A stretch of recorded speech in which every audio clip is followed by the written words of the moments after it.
തരൂരുമായി CPM ചർച്ച നടത്തിയെന്ന ചോദ്യത്തിന് പ്രസക്തിയില്ല എന്ന് CPM സംസ്ഥാന സെക്രട്ടറി MV ഗോവിന്ദൻ. സാങ്കല്പിക ചോദ്യത്തിന് സാങ്കല്പിക മറുപടിയില്ല. പ്രചാരവേലകളിൽ കാര്യമായ എന്തെങ്കിലും ഉണ്ടെന്ന് തോന്നുന്നില്ല എന്നും MV ഗോവിന്ദൻ പറഞ്ഞു. സാങ്കല്പികമായ ചോദ്യവും സാങ്കല്പികമായ ഉത്തരവും അടിസ്ഥാനപരമായി തെറ്റാണ്.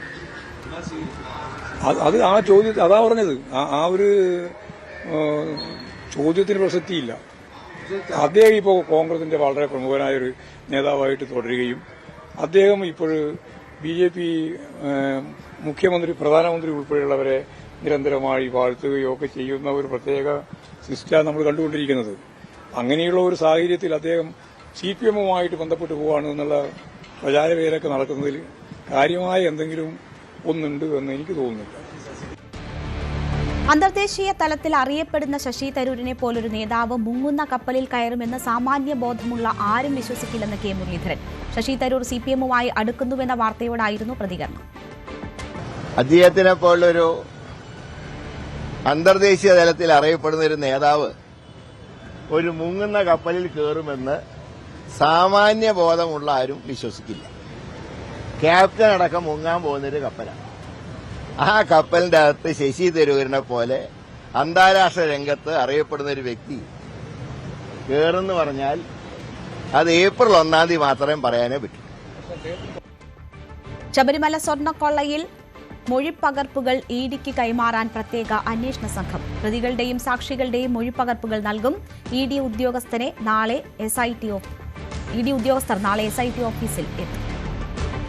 ശബരിമല സ്വർണ്ണക്കൊള്ളയുമായി ബന്ധപ്പെട്ട സാമ്പത്തിക ഇടപാടുകളെ സംബന്ധിച്ച് അന്വേഷണം നടത്താൻ ED തയ്യാറായതിനു പിന്നാലെ കേരളത്തിലും തമിഴ്നാട്ടിലടക്കം വിവിധയിടങ്ങളിൽ ഇതുമായി ബന്ധപ്പെട്ട ഭാഗങ്ങളിൽ വീടുകളിലടക്കം സ്ഥാപനങ്ങളിലടക്കം EDയുടെ റെയ്ഡ് നടന്നിരുന്നു. അതിന്റെ തുടർച്ചയായിട്ടാണ് ഇപ്പോൾ SITയിൽ നിന്നും മൊഴിപ്പകർപ്പുകളും മറ്റും ആവശ്യപ്പെട്ടുകൊണ്ട് ED മുന്നോട്ട് വന്നിരിക്കുന്നത്.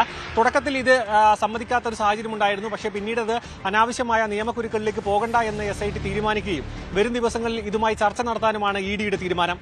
തിരുവനന്തപുരത്തെ SITയുടെ ഓഫീസിലേക്ക് ഇതുമായി ബന്ധപ്പെട്ട ചർച്ചകൾ നടത്തിയതിനു ശേഷം ഈ ഒരു സാമ്പത്തിക തട്ടിപ്പുമായി ബന്ധപ്പെട്ട മൊഴികളുടെ പകർപ്പ് SITയിൽ നിന്നും വാങ്ങുമെന്നാണ് EDയുടെ ഭാഗത്തു നിന്നും ഉണ്ടായിട്ടുള്ള വിവരം.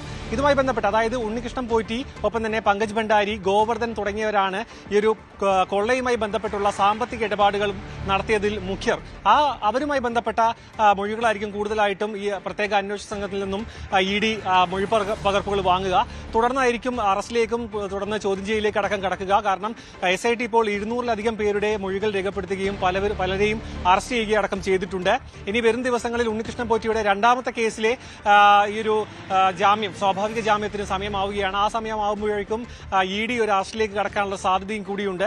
എന്ത് തന്നെയാണെങ്കിലും അന്വേഷണം തുടക്കത്തിൽ, അതായത് റെയ്ഡിൽ നിന്നും ആരംഭിച്ചപ്പോൾ റെയ്ഡിലേക്ക് എത്തിയ അന്വേഷണം ഇപ്പോൾ മൊഴിപ്പകർപ്പുകൾ വാങ്ങുകയും തുടർന്ന് അതുമായി ബന്ധപ്പെട്ട് കൂടുതൽ അറസ്റ്റിലേക്കും, അതായത് സ്വാഭാവിക ജാമ്യം കിട്ടി പുറത്തേക്ക് ഇറങ്ങുന്ന ഉണ്ണികൃഷ്ണൻ പോറ്റി ED അറസ്റ്റ് ചെയ്ത് അകത്തേക്ക് പോകാനുള്ളൊരു സാഹചര്യം നിലനിൽക്കുന്നുണ്ട്. എന്ന് തന്നെയായാലും കൊള്ളയുമായി ബന്ധപ്പെട്ട ഉദ്യോഗസ്ഥ തലത്തിലുള്ള അന്വേഷണം നടക്കുന്നതിനിടയിൽ തന്നെ EDയുമായി ബന്ധപ്പെട്ടുകൊണ്ട്, അതായത് ഈ ഒരു കൊള്ളയുമായി ബന്ധപ്പെട്ട സാമ്പത്തിക ലാഭം ആരൊക്കെ നേടി, ഇതുമായി ബന്ധപ്പെട്ട ഏതൊക്കെ കൈകളിലേക്ക് സാമ്പത്തിക ഇടപാടുകൾ എത്തിയിട്ടുണ്ട്, ഇതിന് മുന്നിൽ നടന്നിട്ടുള്ള ഗൂഢാലോചനയുടെ ഏതൊക്കെ ഭാഗങ്ങൾ, അതായത് ആരൊക്കെ ഇതിൽ പങ്കാളികളായിട്ടുണ്ട് എന്നടക്കമുള്ളത് EDയുമായി ബന്ധപ്പെട്ട അന്വേഷണത്തിൽ കൂടുതൽ വെളിവാകുമെന്നാണ് മനസ്സിലാക്കാൻ കഴിയുന്നത്.